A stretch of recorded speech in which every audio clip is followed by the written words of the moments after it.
The first Apex card of the year is over, and let's talk about it. Let's talk about how the fights went, and let's talk about the new and improved meta Apex Paramount production. First fight of the night, Segula looked pretty good, guys. You guys got a Max Holloway on 135. Like, seriously, maybe not Max Holloway, maybe like a Natalia Silva with less kicks, but she just was absolutely pitter-pattering. Doesn't look like she has a lot of power, but landed like over 100 strikes. Pretty fun fight, honestly, to open up the card. I did not mind it at all. Then next up, probably the craziest moment of the year so far, Gafrov versus Jacob Wycliffe.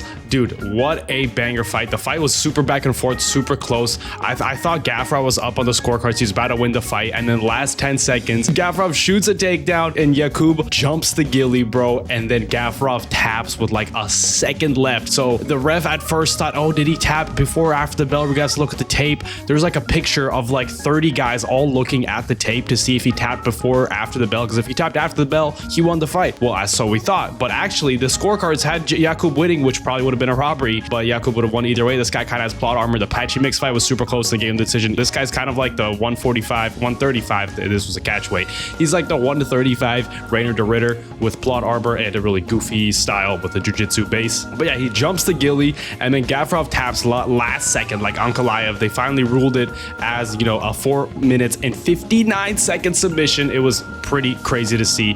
Definitely the craziest moment of the year so far. 4:59. Wow. Then Wang versus Moira was a pretty fun fight. Wang got the win. Not much to say about that. But let's talk about Basharat versus Vasquez. Guys, Vasquez took this on short notice, missed weight. He's up a weight division, and he looked pretty good. Like, he looked pretty good against Basharat. Maybe Basharat did not look amazing. Maybe gassed out a little bit, but Basharat squeaked out the win, and good on him for coming back after that KO loss last year. Then Brazil versus Souza was an alright fight. Not too much to say, but let's also talk about Veretennikov versus Price. Everyone knew this was going to happen. Veretennikov just kind of W-keyed him, ran through him, and knocked him out.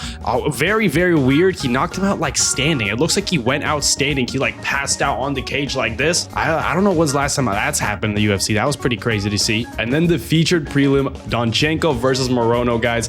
What a fun fight. Donchenko looks so good in this fight. He did not find the finish. I think a lot of people expected him to. I don't know what happened. He couldn't find the finish. Morono's super, super tough, but Donchenko just cooked up his legs. Just absolutely Muay Thai masterclass. Elbows, knees, like leg kicks. It was really, really fun fight. Donchenko is a prospect to look out for, guys. Then opening up the main card, Jacoby knocked out Walker. We all saw that coming, I think. I don't know what's next for Walker here. Maybe he's gonna get cut. Then Matsumoto and Basharat, the other Basharat brother. The Basharat parlay hit today, guys. It hit because Basharat won in a very close fight. I saw a couple of people saying that it was a robbery. I disagree completely. I think Basharat won that fight, but Jean Matsumoto is super tough. Props on Basharat for getting through him. He probably needs a shot at the rankings next. Then Michal, Oleksiejczuk, and Marc-Andre Barriault had a very, very fun fight. Pretty back and forth. Michal got the win. Also, a lot of people probably did not expect this to go to decision. I saw someone on Twitter had a parlay of Donchenko and Oleksiejczuk both going to decision, which was like super high odds because these guys are finishers, and it hit, which is pretty crazy. But props to Oleksiejczuk for getting the win done over a pretty tough guy. He probably needs a shot at the rankings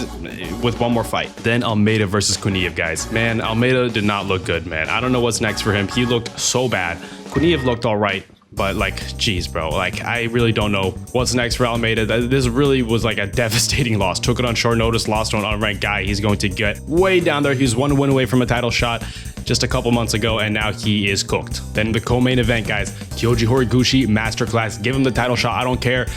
There's like 5 people above him. Give Kyoji Horiguchi the title shot. Give it to him in Japan. Horiguchi versus Van, dude, banger, bro. Let's do that. Honestly, I'm like half joking, but seriously, maybe a fight with Tatsuro Taira in Japan would be awesome, or a fight with someone, you know, higher ranked. Just anybody, like #1 contender spot would be so fun, bro. Horiguchi is back, bro. He was in the UFC 10 years ago, went on a win streak, only lost to Mighty Mouse, the GOAT, then left the UFC, had a up and down career outside the UFC with a lot of, you know, belts, a lot of wins, a couple losses, but he was at 135, so he's pretty small. Then comes back to the UFC, moves down to 135. He's like 34 years old. 10 years later, second stint in the UFC, and he's now 2-0, man. What a story, bro. He needs a title shot, honestly. And in the main event, Bautista ran through Oliveira. I predicted Oliveira to look a little better. He gassed out like instantly. Maybe he was injured or something. I don't know. He said he had a broken arm or something like that. He did not look good at all. Bautista just absolutely did whatever he wanted to him. Oliveira engaged the wrestling because Bautista was piecing him up a little bit on the feet, and then it just became a wrestling fight, and Bautista threatened a couple submissions. Then Oliveira tries to get up. He was in a crucifix, tries to get up, and then Bautista just grabs him, rear naked choke, and Oliveira instantly taps, instantly. Probably was a tight one. So yeah, props to Bautista, guys. He called out Corey Sandhagen. I don't mind that fight. He needs to get that rematch because, you know, he lost his UFC debut to Corey Sandhagen. Corey Sandhagen ran right through him. But honestly, I wouldn't mind that fight. Maybe Song Yudong or something like that in China would be a fun fight as well. But props to Bautista, guys. Now, real quick, let's talk about the Paramount Plus production, because this is a new and improved Apex. Also, it's called the Meta Apex now because Facebook put a ton of money into it. So I don't really know what that's about, how that changed. I don't really see too much on that front. I guess it was like, it looks more blue now. It used to be like a red undertone. Now it's blue, which is kind of cool. But what I did like is there was a bigger crowd. They put more seats in it, which is awesome. The big complaint about the Apex is that there's no crowd and all the fights are silent and there's no atmosphere and nobody cares, you know? But there was actually a crowd. There was like cheers, there was boos. Like when fights were boring, people were booing. When fights were fun, people were cheering. It was like an actual like arena fight. It was really nice. I actually like the Apex now. Like the Apex fights are seemingly less boring now. I actually enjoyed this. Props to Paramount for, you know, stepping up the Apex fights because they don't want, you know, small little events on their promotion. So they just want every fight night to feel a little bit bigger, and that tad bit step up is great for them. Honestly, props to Paramount. But what did you guys think of the production? Did you think it got better? It got worse? What did you think of the fights? Let me know, guys. See ya.